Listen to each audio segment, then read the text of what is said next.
আসসালামু আলাইকুম গাইস।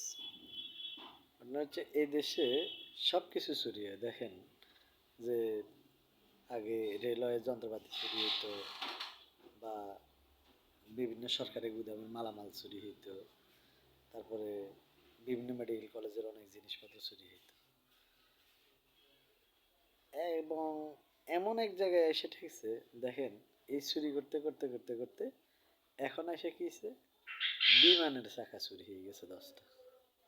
ভাবা যায় এই দেশের অবস্থা কি? চিন্তা করেন।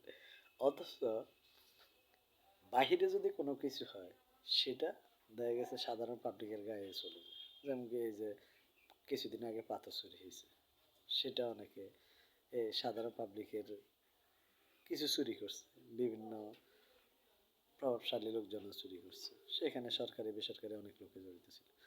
কিন্তু একটা এয়ারপোর্টে এত কঠিন নিরাপত্তার মাঝেও এত সিসিটিভি ফুটেজ, এত অনেক কিছু থাকার পরেও সেখানে কিন্তু দেখেন যে এয়ারপোর্টের মতো একটা জায়গা থেকে কিন্তু 10টা বিমানের চাকা চুরি গেছে। এটা হচ্ছে সোনার বাংলাদেশ।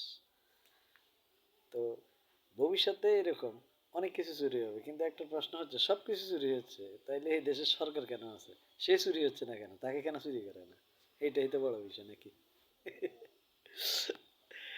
আচ্ছা ঠিক আছে, ওকে, আল্লাহ হাফিজ, ভালো থাকবেন সবাই।